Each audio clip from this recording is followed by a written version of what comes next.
মূর্খের দেশে কিসের বিশ্ববিদ্যালয়?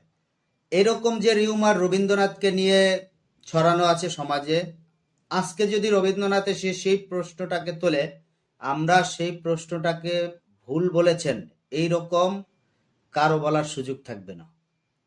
ঢাকা বিশ্ববিদ্যালয়ের ফজলুল হক হলে যে ঘটনা ঘটে গেছে, সেই তোফাজ্জেল, যার বাড়ি বরগুনার পাথরঘাটায়, তাকে যে নৃশংসভাবে হত্যা করা হয়েছে, সেই হত্যা প্রমাণ করে রবীন্দ্রনাথ ঠিকই বলেছিলেন, মূর্খের দেশে বিশ্ববিদ্যালয় কিসের।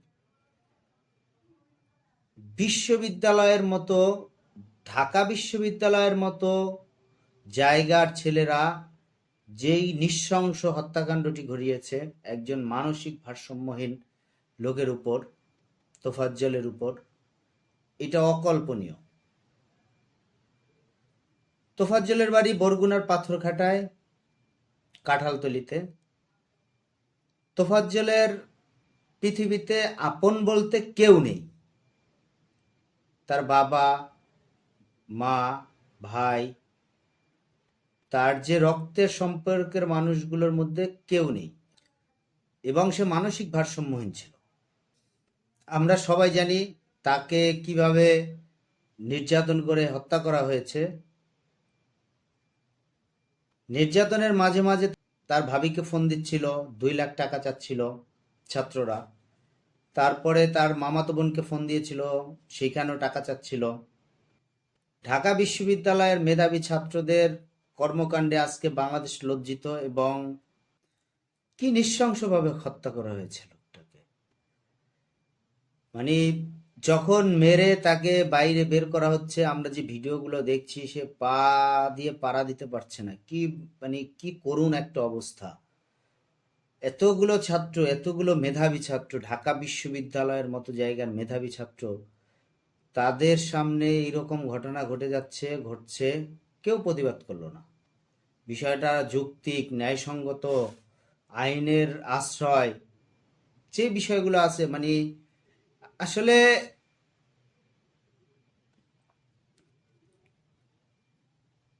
শিক্ষা, জ্ঞান, প্রজ্ঞা, এটা প্রত্যেকটা একটা আলাদা আলাদা পার্ট, আলাদা আলাদা জিনিস। ঢাকা বিশ্ববিদ্যালয়ের মতো জায়গায় যেখানে এটা আমরা কখনোই আশা করিনি, যে মব জাস্টিসের নামে যে বিচার বহির্ভূত হত্যা, তাও চোর সন্দেহে। ফ্যামিলির সাথে কয়েকবার কথা হয়েছে যে সে একজন মানসিক ভারসাম্যহীন। কি করুন, মারার মাঝে তাকে আবার খেতে দেওয়া হয়েছে, ভাত খেতে দেওয়া হয়েছে।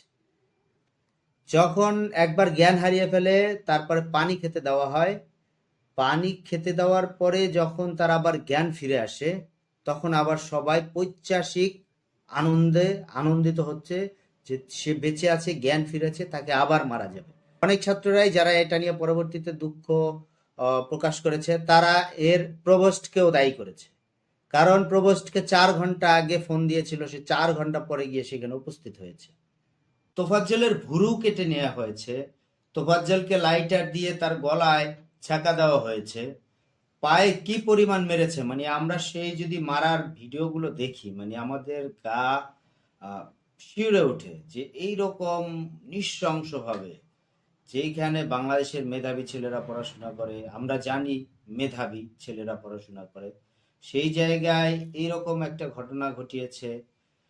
এবং সেটা দলবদ্ধভাবে, যৌথভাবে, যেইখানে একটা মানুষ বিষয়টাকে প্রতিবাদ করার ছিল না, তারপরে যে আইনের আশ্রয় নেওয়া, সে যদি চুরিও করতো, সে তো চোর না, সে বিশ্ববিদ্যালয়ের হলে গিয়েছিল, ডাইনিংয়ে গিয়েছিল শুধু খাবার খেতে, ক্ষুধার জন্য গিয়েছিল। খাবার খেতে যাওয়াটা তার অপরাধ হয়েছিল, তার ক্ষুধা লাগতে পারবে না। পৃথিবীতে ক্ষুধা কিছু মানুষের লাগতে পারবে না, তাহলে তাদের অপরাধ হবে। সেই কারণে তাকে জীবন দিতে হয়েছে।